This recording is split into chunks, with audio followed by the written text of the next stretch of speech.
In a world where everything functions normally, gold is seen as a symbol of wealth, security, and value. But when society collapses, when the power grid fails, the stores are empty, and chaos takes over, gold quickly becomes useless. It can't cook a meal, purify water, or warm a freezing body. In the early days of a real crisis, gold has no immediate utility, and that's what matters most when survival is at stake.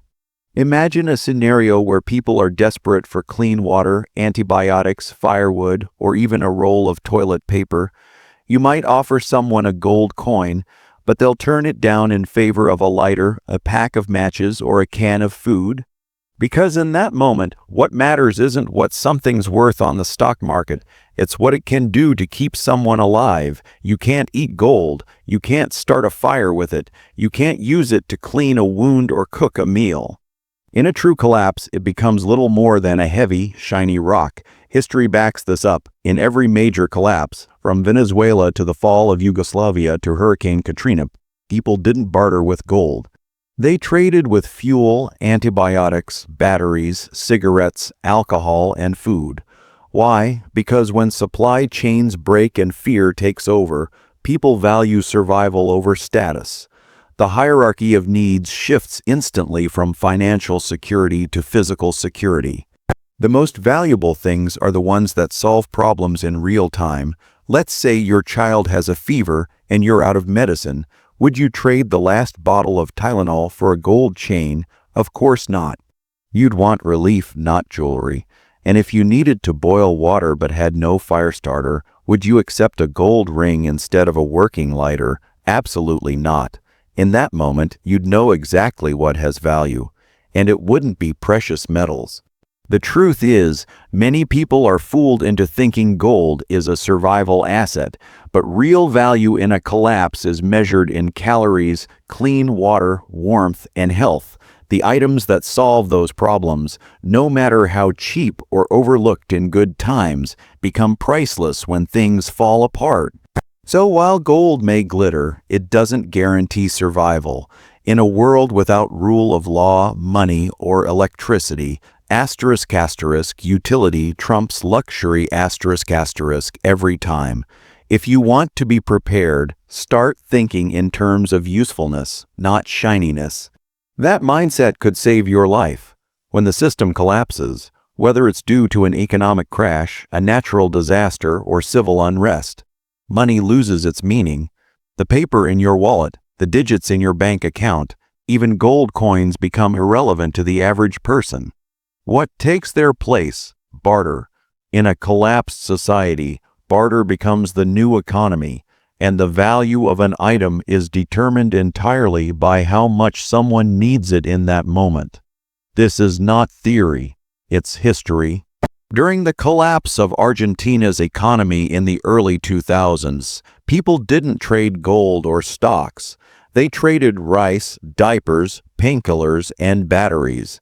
In war-torn Yugoslavia during the 1990s, cigarettes were more valuable than currency. Why? Because these items were useful. People needed them immediately and couldn't get them through traditional means. The same will happen again in any modern-day collapse. Store shelves will empty, supply chains will freeze, and desperation will spike. And when that happens, items that once seemed cheap and ordinary will become powerful tools of trade. Think about it. A pack of matches could buy a loaf of bread. A bottle of water could be worth more than a day's wages. A roll of toilet paper could be exchanged for a meal.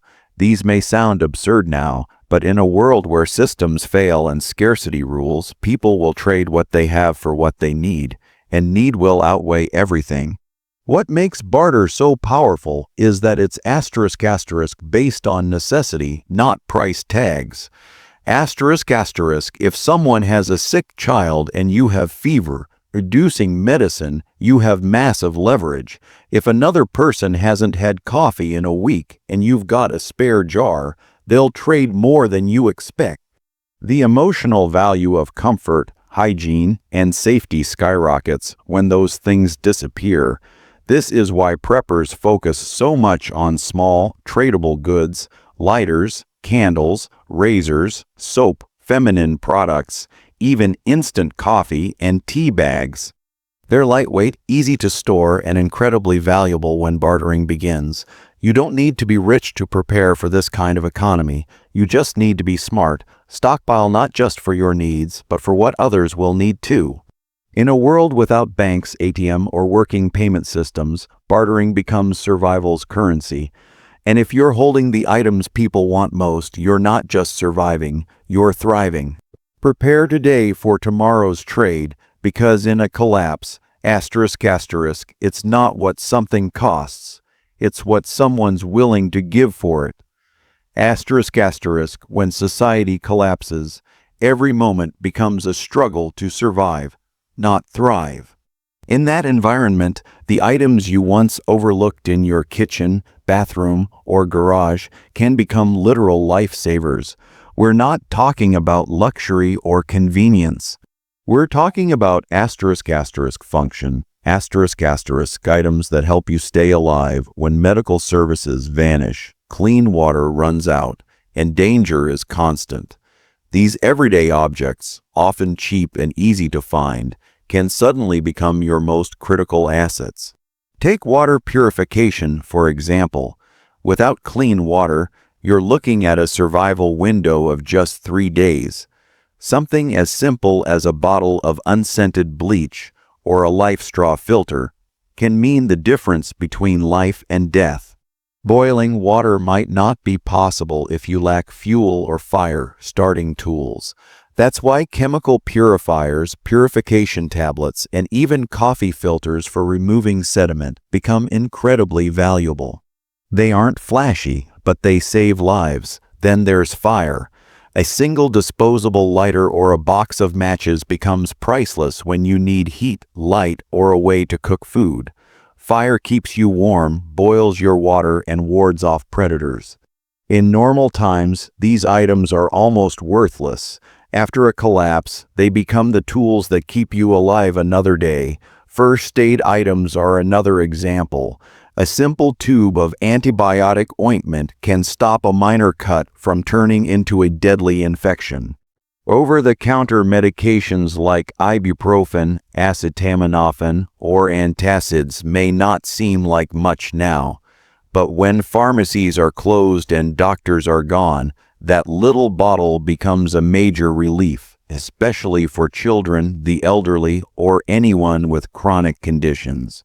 Even something as simple as toilet paper or feminine hygiene products can help prevent infection and preserve dignity in a world where sanitation falls apart. Soap, hand sanitizer, and alcohol wipes help prevent the spread of disease when clean water is hard to come by. In many past disasters, more people have died from illness than violence.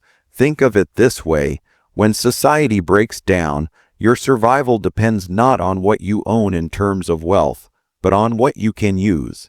The most basic items, those that preserve your health, your ability to stay warm, hydrated, and clean, become the most important things you own.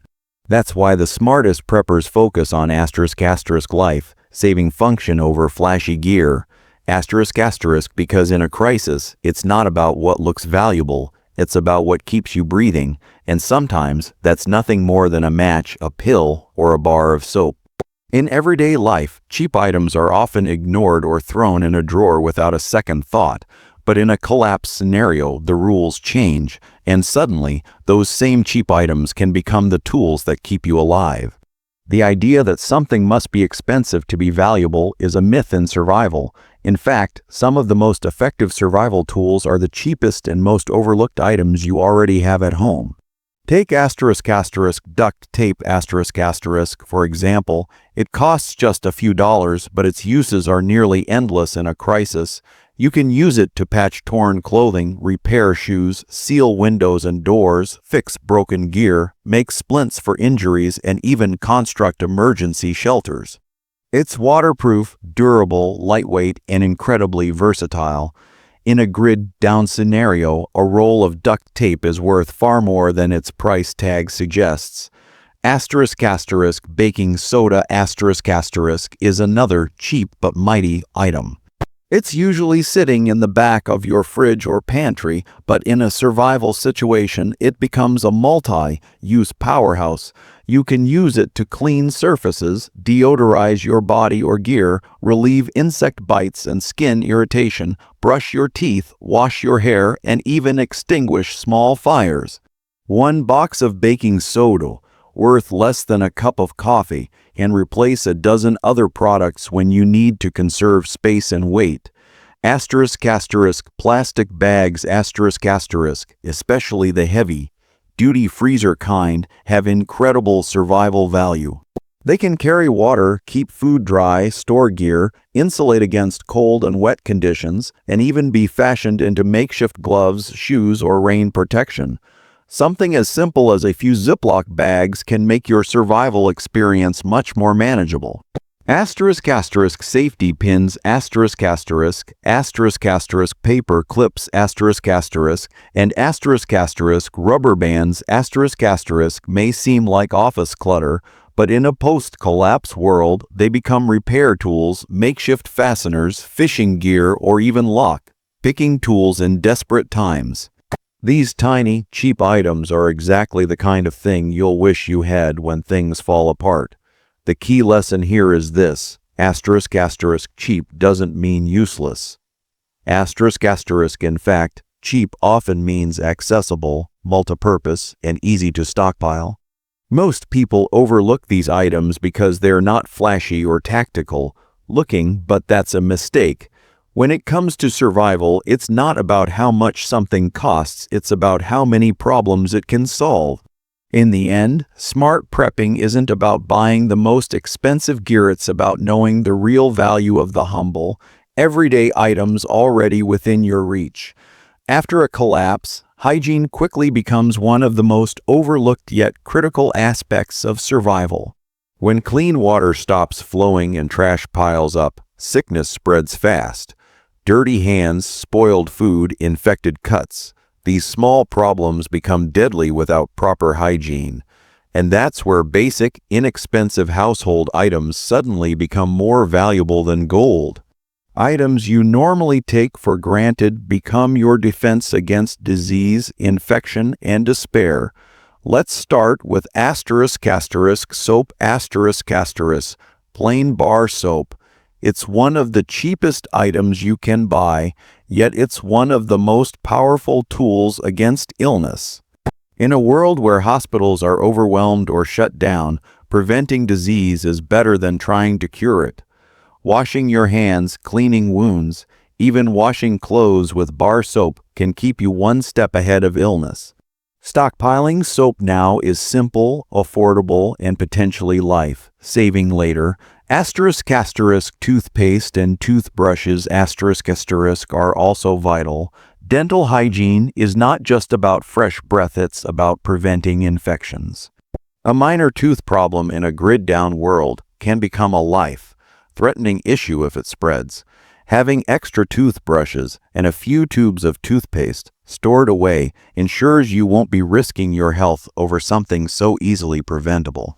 Now consider feminine hygiene products tampons, pads, and menstrual cups are not just important for comfort, they are critical for health. In unsanitary conditions, having access to clean, absorbent materials reduces the risk of infection.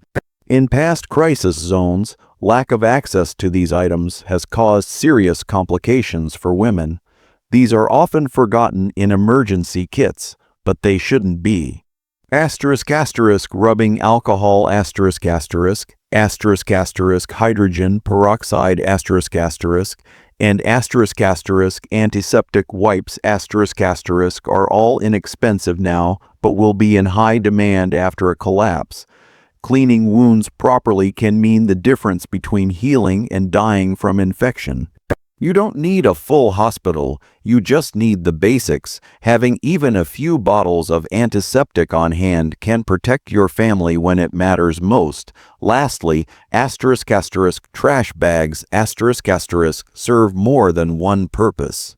Yes, they help control waste, which is crucial when sanitation systems fail, but they can also be used as emergency rain gear, improvised ponchos, water collectors, or even temporary shelter. They're cheap, lightweight, and incredibly useful in dozens of ways. After a collapse, staying clean isn't just about comfort, it's about staying alive. Disease spreads faster than bullets, and it's far more ruthless. These cheap hygiene items, when prepared ahead of time, become your front line in the fight for survival. And when others are getting sick, you'll be grateful you saw their true value. In a world turned upside down, the value of communication skyrockets. When phones go silent, the internet vanishes, and the news stops flowing, information becomes the most precious currency. The ability to send, receive, or even just overhear useful information can mean the difference between safety and disaster. That's why some of the most undervalued items in your home, cheap radios, batteries, pens, paper, and suddenly become priceless. Start with a ** battery, powered or hand, crank radio **. These devices, especially NOAA emergency radios, are cheap and widely available, yet after a collapse, they become your only connection to the outside world. Governments may still broadcast alerts, weather updates, or evacuation routes. Without a radio, you're in the dark literally and figuratively. A simple *$20 radio gives you eyes and ears beyond your own limited surroundings.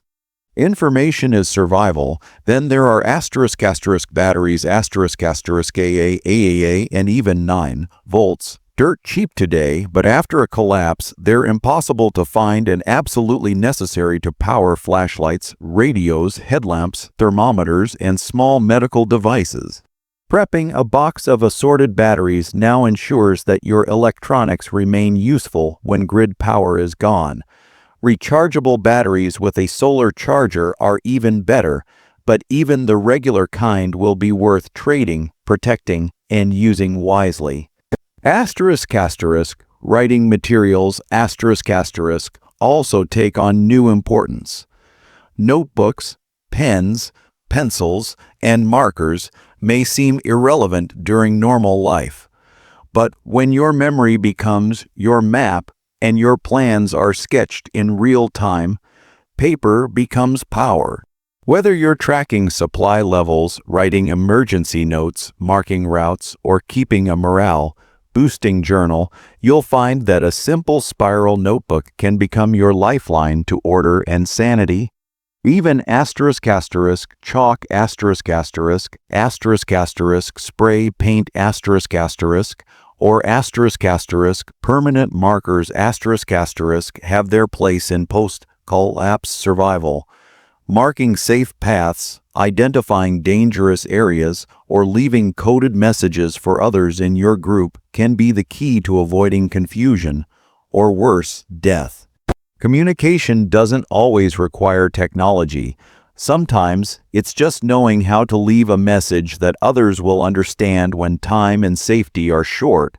And don't overlook ** whistles, ** or ** signal mirrors **. These low-tech tools allow you to alert others at a distance, whether to warn, call for help, or locate someone who's gone missing. You might only spend a few dollars now, but in a crisis, they can save hours of searching, or even a life. In the end, communication isn't just about talking. It's about staying informed, making smart decisions, and maintaining control when chaos reigns. These cheap, often forgotten items are more than tools. They're your connection to the world when everything else falls apart.